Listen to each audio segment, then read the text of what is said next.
Ayyuhal kiram, ma'asyiral muslimin rahimakumullah, para sesepuh, para asatidzah, juga ibu-ibu yang luar biasa di belakang masih istiqomah untuk sholat berjamaah. Ya, ini karunia dari Allah. Sebab untuk melaksanakan kebaikan ini tidak mudah. Ya. Untuk menjadi manusia yang istiqomah itu bukan hal yang mudah.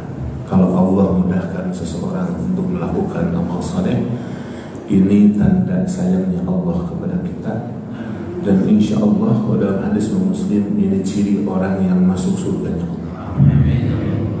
Karena orang yang masuk surganya Allah dimudahkan oleh Allah untuk beramal saleh. Sampai Rasulullah membacakan ayat dalam surat pendek seperti sering kita baca. A'udzu billahi minasy syaithanir rajim. Fa amma man a'ta wattaqa wa saddaqa bil husna fasanuyassiruhu lil yusra. Fa amma man a'ta wattaqa, maka adapun orang yang a'ta, memberi karena Allah, wattaqa, dia juga bertakwa, memelihara dirinya, apa yang Allah perintahkan dan apa yang Allah larang. Bahkan kalau orang menjauhi dosa-dosa besar, dosa kecil bukan menganggap remeh, tidak. Dan banyak yang tidak sengaja melakukan maksiat, Allah akan masukkan dia ke dalam surganya Allah SWT. Jadi orang yang dimudahkan oleh Allah, dia memelihara diri, melaksanakan apa yang diperintahkan oleh Allah, yang dilarang oleh Allah, menjauhi yang dilarang oleh Allah. Wa saddaqa bil husna, dan membenarkan adanya balasan terbaik dari Allah. Ini semenjadi Allah. Dan Allah jelaskan di dalam Al-Quran. Fasanuyassiruhu lil yusra, maka kami mudahkan jalannya menuju surganya Allah, menuju kemudahan, menuju kebaikan. Mau sholat berjamaah, alhamdulillah mudahkan oleh Allah. Ya. Walaupun memang cuaca sudah lain, ya. Terus azannya lebih awal, biasanya jam 5 kurang, sekarang jam 4 lewat 5, ya, lewat 5, lewat 6. Ya, memang bukan hal mudah. Tapi buat orang yang bertakwa pada Allah, ini adalah panggilan Allah. Maka orang yang datang ke sini, apalagi dilanjutkan dengan ta'lim. Ya. Pada dalam riwayat Bukhari, hadis yang cukup panjang, hadis sahih. Ya, kalau buat saya orang yang ngaji, walaupun mohon maaf ya, ngantuk, tidur di pengajian itu dapat pahala 2. Kalau orang misalnya mohon maaf ya, tidur di tempat pengajian, pahalanya dapat 2. 1 dapat pahala tidur beribadah. Ada, memang bagaimanapun kondisinya begitu. Jangankan lagi ngaji, lagi sholat Jumat aja banyak yang tidur, ya. Apalagi di pinggir-pinggir itu termasuk bestseller itu, ya. Bisa sambil nyender gitu ya. Mau kanan, kiri, belakang apalagi gitu. Tapi memang luar biasa. Orang yang tidur ya karena lelah, tidak bisa dipaksakan. Yang keduanya dapat pahala ngaji. Yang ngaji karena orangnya datang ke tempat pengajian. Bahkan kalau yang satu lagi, dia dapat ampunan dari Allah SWT. Dalam hadis Bukhari, ada orang yang datang kata malaikat yang laporan kepada Allah, ada orang yang datang ke majelis ilmu, majelis zikir, bukan mau ngaji, mau mengunjungi saudaranya. Maka Allah Ta'ala berfirman, siapapun yang ada di situ, tidak pandang bulu, walaupun tidak berniat untuk ngaji, siapapun yang ada di majelis itu, aku ampuni semuanya. Masya Allah ya. Jadi insya Allah walaupun ngantuk ya, dapat pahala. Cuman nggak dapat yang keempat. Kalau tidur nggak dapat ilmu ya. Orang lain ngerti, dia bingung ya. Tapi memang begitu manusia. Kita bersyukur alhamdulillah dipertemukan oleh Allah dalam keadaan sehat. Mudah-mudahan kita termasuk manusia yang tadi bersyukur nikmatnya. Salawat dan salam kepada baginda Rasulullah SAW, yang mudah-mudahan kita senantiasa istiqamah hingga hari akhir kita, dan Allah kumpulkan kita semua dalam surganya Allah SWT. Amin ya Allah ya Rabbal Alamin.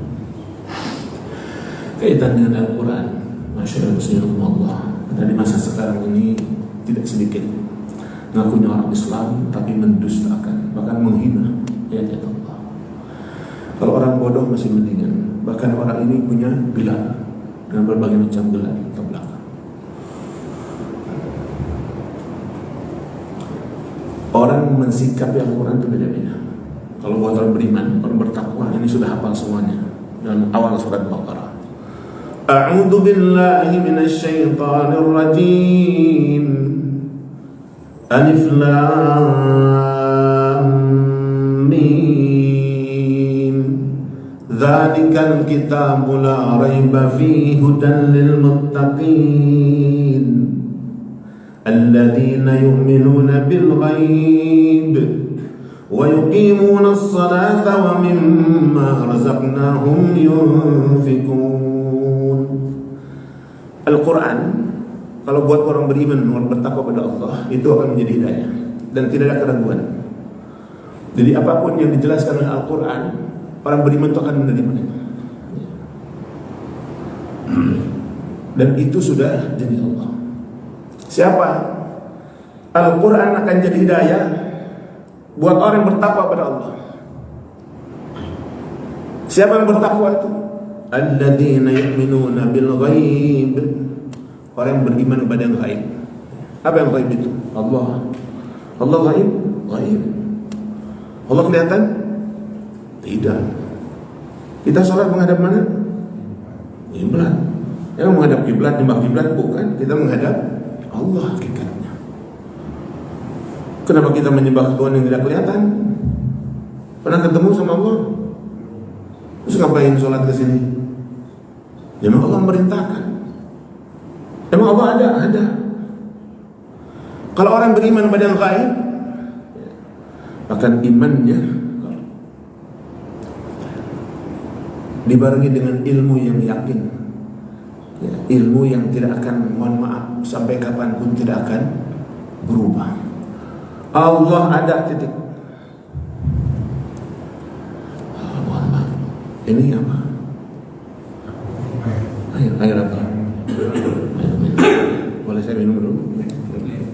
Ya, ini untuk buat contoh doang ya. Alhamdulillah. Ini ada yang bikin? Hah? Siapa?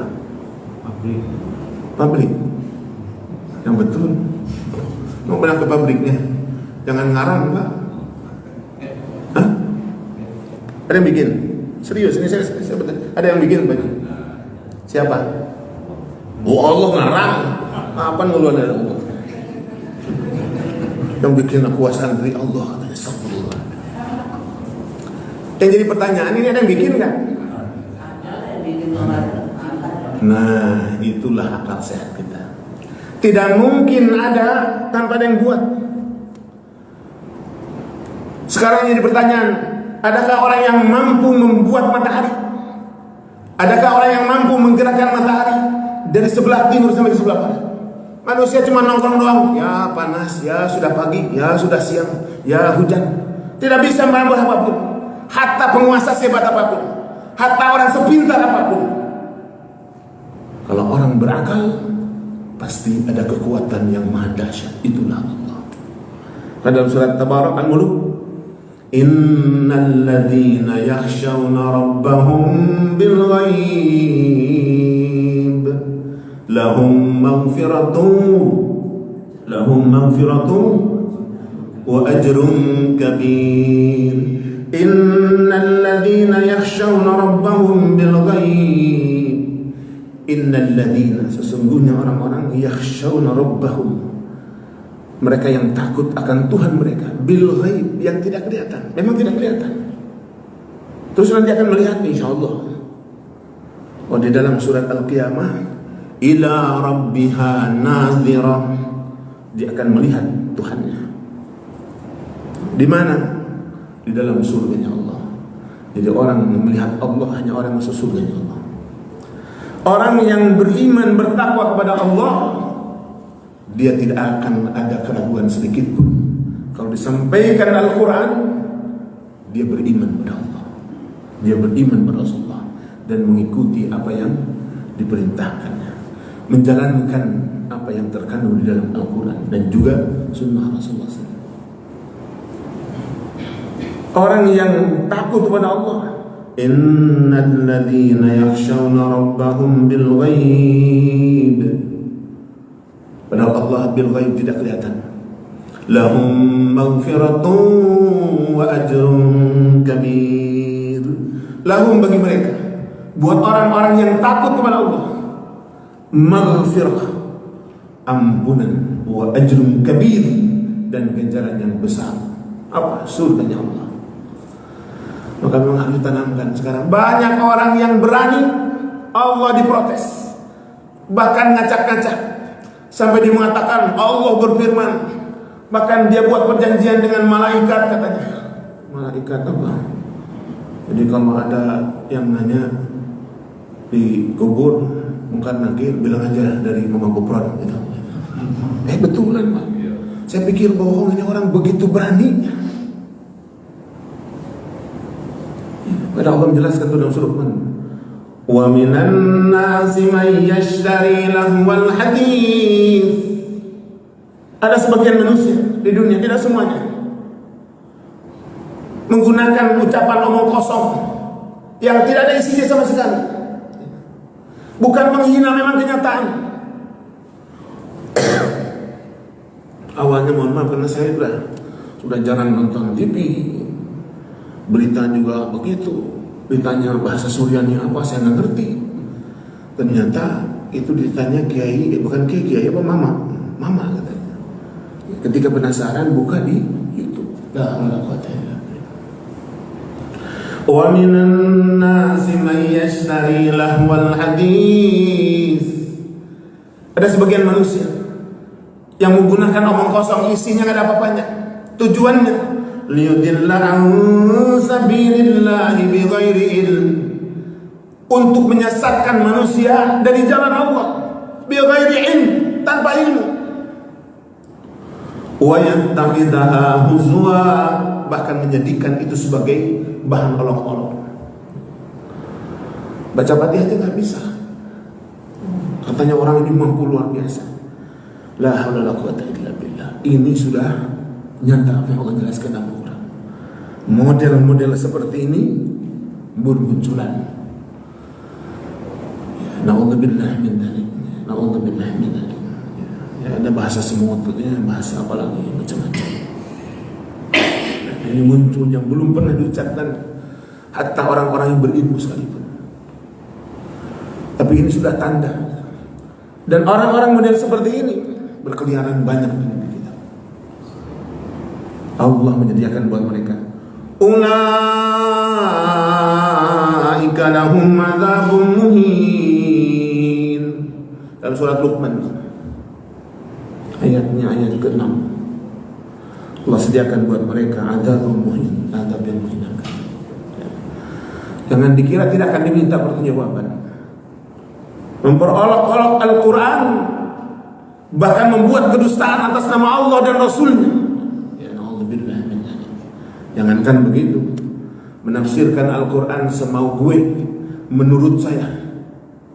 Man fassara Al-Quran bi ra'yihi falyatabawwa maq'adahu minan nar.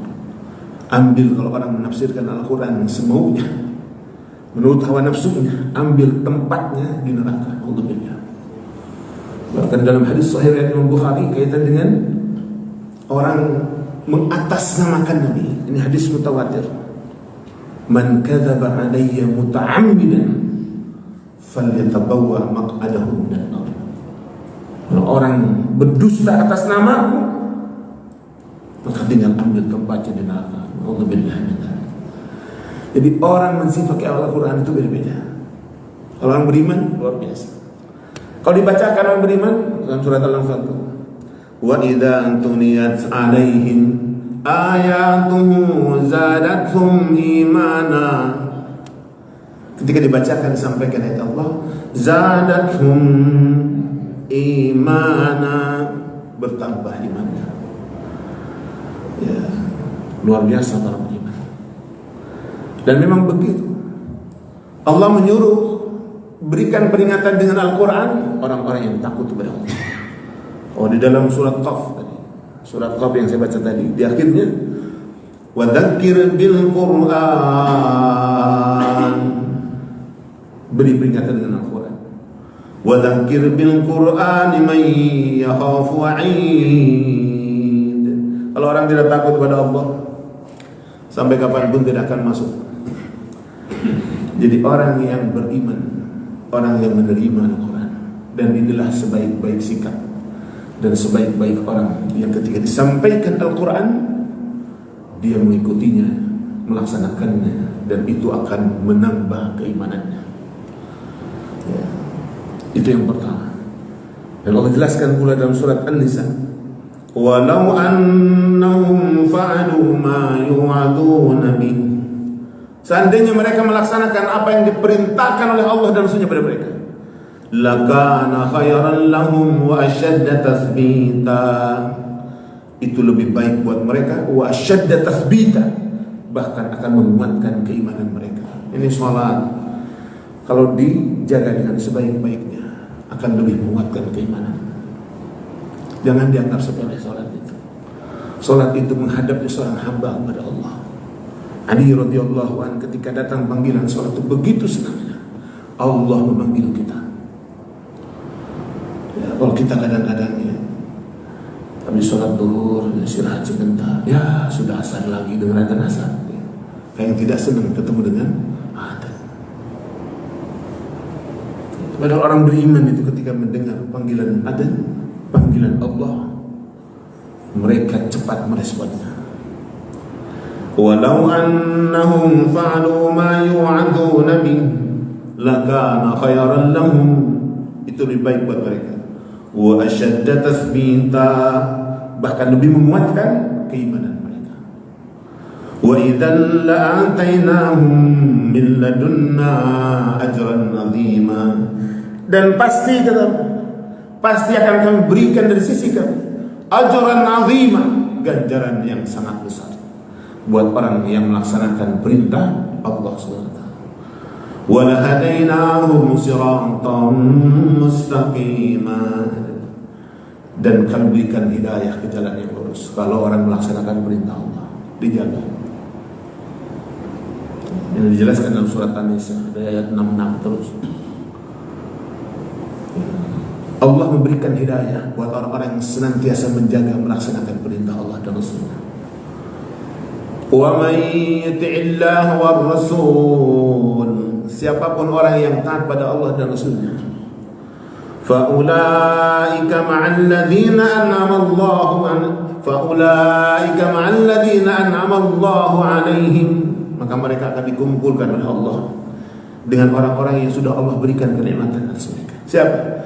Minan nabiyyin was-siddiqin, minan nabiyyin, golongan para nabi, was-siddiqin, pecinta kebenaran, wasyuhada'i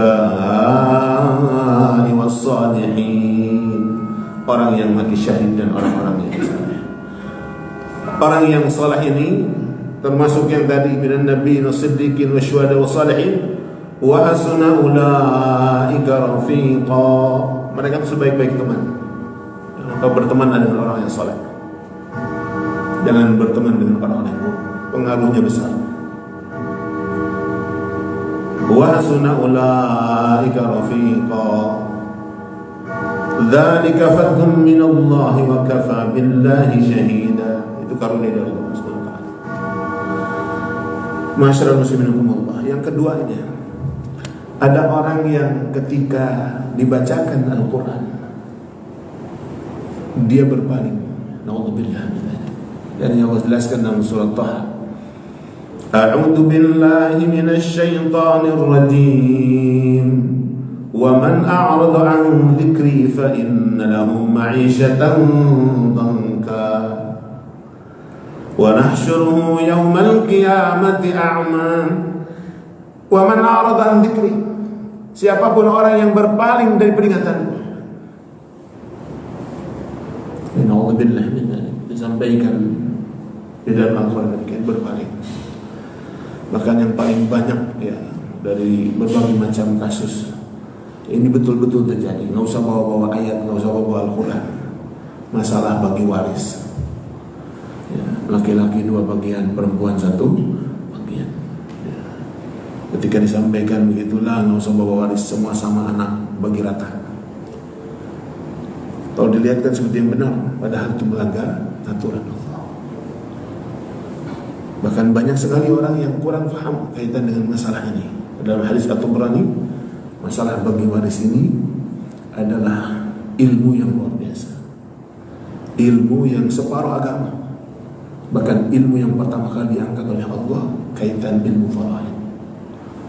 Dan mohon maaf banyak sekali, hatta mohon maafnya para asatid yang tidak faham juga kaitan dengan masalah ini. Ya. Ada kasus masalah waris ketika ditanya ngarang, padahal semua sudah dijelaskan oleh Allah di dalam Al-Quran. Kalau orang taat membagi waris sesuai dengan ketentuan Allah, surga jaminannya.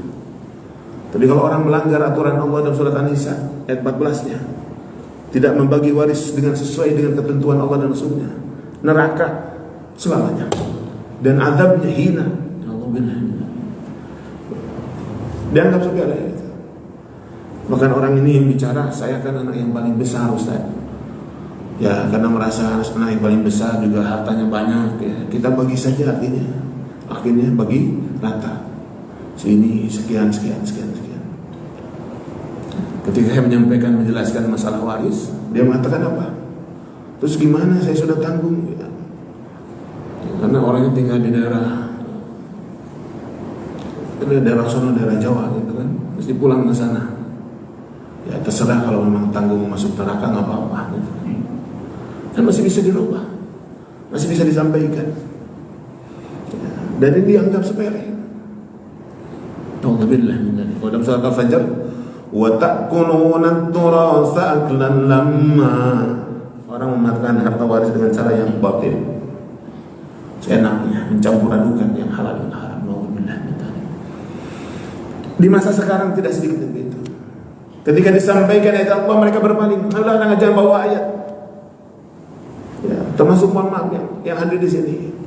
Ya, sekarang ini kaitan politik pilkada tanggal 27. Udah jangan bawa ayat. Padahal Allah yang memberikan kekuasaan. Dalam surat Al-Imran, qulillahumma malikal mulki tu'til mulka man tasha. Allah kuasa mencabut kekuasaan. Allah kuasa memberikan kekuasaan. Qulillahumma malikal mulk, semua kekuasaan milik Allah. Qulillahumma malikal mulki tu'til mulka man tasha. Allah memberikan kekuasaan man tasha pada siapapun yang dikehendaki oleh Allah. Wa tanzilul mulka mimman tasha. Allah mencabut kekuasaan dari seseorang sesuai dengan kehendak Allah. Jadi yang kemarin yang terjadi, hatta mohon maaf ya, gubernur yang sebelumnya Jakarta mau diusung pun ternyata batal. Banyak warga yang kecewa. Tapi semua sudah diatur oleh Allah. Kalau kita kecewa dengan apa yang sudah Allah tentukan, padahal Allah yang mengatur itu, padahal Allah sudah menjelaskan, inna dzalika 'ala Allah yasir, dalam surat Al-Hadid sudah ditentukan oleh Allah. Wa tu'izzu man tasha, Allah kuasa juga untuk memuliakan seseorang. Wa tudhillu man tasha, yang tadi yang ada apa menjadi hormati, yang tadinya mulia dihinakan oleh Allah dalam sekejap. Biyadikal khair innaka ala kulli syai'in qadir. Allah Maha Kuasa atas sesuatu. Segala macam kebaikan itu di tangan Allah. Dan Allah tidak pernah menginginkan keburukan. Apapun yang terjadi saat ini sudah tentukan oleh Allah. Tinggal kita bagaimana memilihnya. Dan Allah menyuruh pada kita, ya ayyuhalladzina amanu la tatawallaw qauman ghadiballahu alaihim. Jangan menjadikan satu kaum, satu orang untuk dijadikan pemimpin, apalagi orang ini orang yang dimurkai oleh Allah Subhanahu wa taala. Nauzubillah min dzalik. Mohon maaf, siapapun yang kita ambil akan diminta perjawaban oleh Allah. Ya, tadi dalam surat Qaf, ma yalfidu min qawlin illa ladaihi raqibun atid. Semuanya dicatat. Apalagi memilih pemimpin yang punya dampak yang sangat besar bagi kemaslahatan umat ini, yang mendukungnya. Kalau itu baik dapat pahala, kalau buruk maka dia akan dapat bagian dosa yang dikerjakan oleh pemimpin yang buruk yang dipilihnya. Nauzubillah. Kalau saya menyarankan Kalau seandainya pernah memiliki pemimpin yang buruk, cepat kembali bertobat kepada Allah, mumpung ada waktu. Ayat surat Az-Zumar menyatakan, wa anibu ila rabbikum waslimu lah. Kaitan mohon maaf, Islam itu sempurna. Agama yang apapun dibahas semuanya. Hatta kalau untuk urusan, mohon maaf, ini yang jelas urusan umat, urusan sangat besar. Mau masuk toilet ada aturannya nggak? Hah? Kaki kanan atau kepala dulu? Kaki kiri. Kepala dulu soalnya. Baca doa ketika mau masuk atau sudah masuk? Sebelum masuk. Sebelum masuk kok baca doa. Kalau masih di rumah makan, ya kan baru masuk ngapain? Justru baca doa itu ketika mau masuk, cuman belum masuk. Pada dalam sebelum salam kan baca doanya apa? Mau masuk WC, Allahumma barik lana. Itu doa makan ya. Allahumma inni a'udzubika minal khubuthi wal khaba'is. Ini ada dalam kitab Taharah, dalam kitab Bulughul Maram. Kaki kiri, tapi kata Imam As-San'ani ini dibaca ketika kakinya, dan memang begitu Rasul mencontohkan. Kakinya sudah nempel di pintu tapi belum masuk. Allahumma inni a'udzubika minal khubuthi wal khaba'is. Selesai doa baru masuk. Sekecil itu pun ada aturannya. Hatta seorang suami mendatangi istrinya, bagaimana seseorang mau tidur, begitu sempurnanya doanya. Lalu mengatakan tidak usah bawa-bawa mohon maaf politik kaitan memilih pemimpin, padahal itu dijelaskan oleh Allah dalam Al-Quran. Kalau orang yang memilih pemimpin orang kafir, itu dalam surat An-Nisa, itu orang-orang munafik. Sampai Allah bertanya, a'indahumul izzah, apa yang mereka cari? Apa mereka mencari kekuasaan, mencari kemuliaan, mencari kedudukan, atau mencari ini? Apa ini? Oh, coba duitan. Ini fulus, padahal ini tangan. Kalau orang normal tangan, ini apa? Tangan yang digerak-gerakkan. Kalau saya isyarat, ini saya isyarat, pasti isyaratnya yang dimaksud adalah olahraga, apa gerak-gerakin jari, lagi zikir ya. Pakai tasbih. Tapi memang begitu. Di masa sekarang itu seperti itu. Seolah-olah hidup ini mainan. Allah tidak pernah main-main dengan kehidupan ini. Allah menciptakan kita tidak main-main. Silakan. Mohon maaf ya. Kita sudah banyak senior-senior yang dari kanan dari kiri sudah mulai nggak ada. Betul ya? Betul kan? Saya masih ingat di sini dulu ada Pak Julius. Ada siapa lagi? Masya Allah. Ini masih ada senior kita mau masuk Haji Arman, Masya Allah ya. Nih kalau dilihat begini orang rajin sholat nih. Betul Pak. Di dalam hadis At-Tirmidzi, bahkan kalau orang ingin sholat, biasakan ingin sehat, biasakan sholat malam. Dalam hadis At-Tirmidzi, hadis sahih, sholat malam itu kebiasaan orang-orang saleh. Rasulullah SAW bersabda, alaikum bisolatil lail, alaikum bisolatil lail. Coba dibiasakan sholat malam. Fa innahu da'bus salihin qablakum. Sholat malam itu kebiasaan orang-orang saleh sebelum kalian. Masya Allah. Orang bangun malam buat apa? Macam-macam orang sekarang. Ya mohon maaf ya. Ya ini mungkin juga ada yang ngalamin ya. Ada nggak yang bangun malam kuat duduk 2 jam nonton bola? Ada nggak? Liga Champion final. Kalau orang bangun berapa jam nonton Pak? Ada yang pernah nonton Liga Champion? Pernah? Berapa jam? 3 jam. 2 jam. Kuat? 2 jam. Masya Allah. 2 jam, bangun jam 2 sampai jam 4 teriak-teriak kayak orang gila. Gol! Siapa yang dibela? Siapa yang dapat duit? Siapa yang dihargai? Siapa yang dihormati? Kita cuma teriak-teriak. Bukan perlu represi kayak orang gila malam-malam teriak-teriak. Coba kita renungkan, bangun malam nyediain kopi pahit malahan ya, biar tidak tidur. Coba menyediakan kopi pahit, kacang macam-macam ya, mau syukur mau segala macam. Itu kalau mau tahajud, Masya Allah. Mau ngapain nih? Mau tahajud, luar biasa semangatnya, Masya Allah. Giliran mau tahajud masih jam 2:30, tidur lagi. Alarm bunyi, masih lama, dibatiin.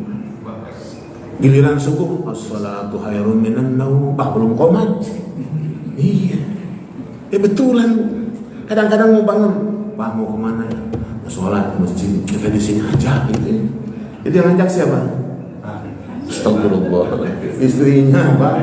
Astagfirullah. La haula wala quwata illa billah. Memang mohon maaf, kehidupan itu begitu. Untuk menyadari kehidupan luar biasa. Melakukan kebaikan juga bukan hal yang mudah. Tapi siapapun yang istiqamah luar biasa. Karena tadi, walau annahum fa'alu ma yu'aduna bih lakana khairan lahum. Tapi buat orang-orang yang berpaling, fa inna lahum ma'isyatan dhanka. Disuruh sholat malam, apalagi sholat malam berat. Pada sholat malam itu dalam surat Az-Zumar ayat ke-9, amman huwa qanitun ana al-lail sajidan wa qa'iman. Ini yang lebih baik, orang musyrik, orang kufur, atau orang yang beribadah di tengah malam, di waktu malam, sajidan wa qa'iman, sujud, berdiri, sujud. Apa yang mereka lakukan? Apa yang mereka harapkan? Yahdarul akhirah, ternyata takut akan kehidupan akhirat. Kita tidak tahu nasib kita. Ya. Minggu yang lalu itu saya datang, ada jamaah yang anaknya sakit, usia 30 tahun. Ya, sakit.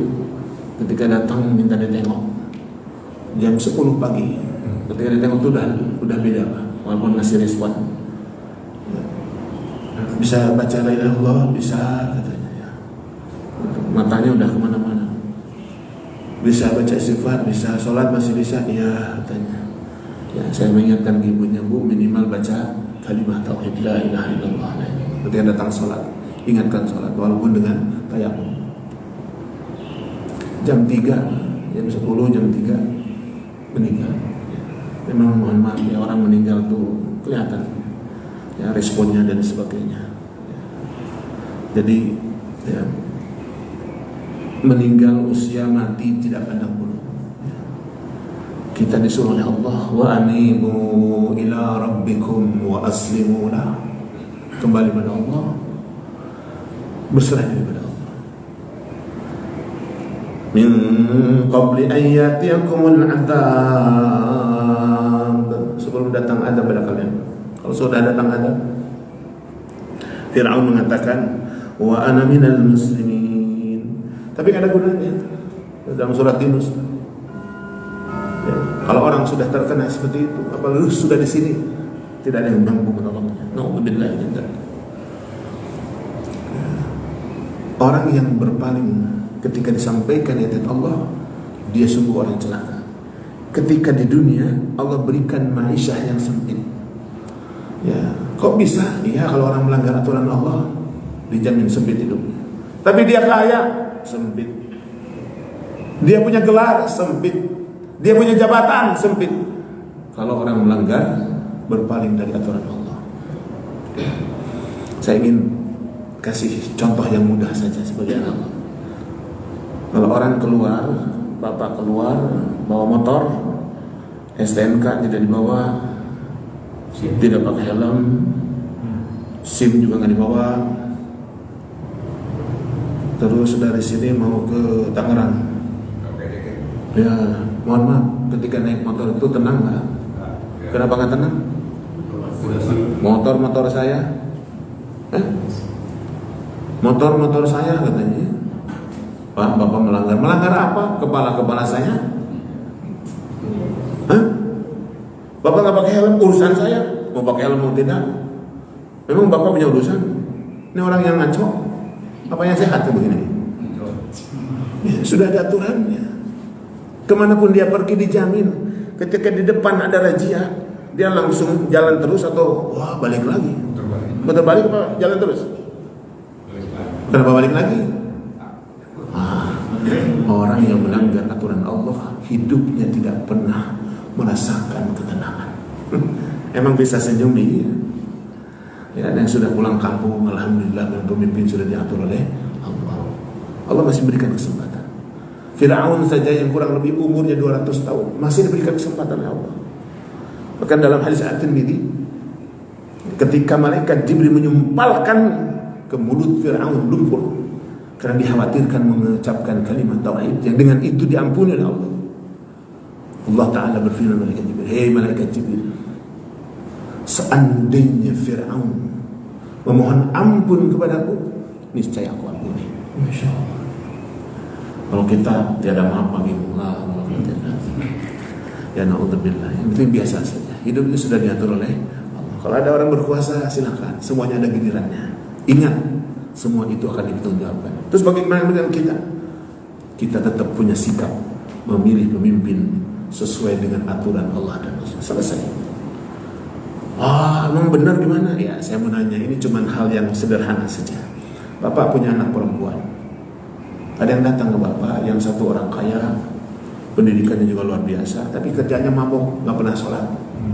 Ada lagi orang biasa-biasa, rajin sholatnya, bekerja walaupun bukan pekerjaan yang luar biasa, tapi bertanggung jawab.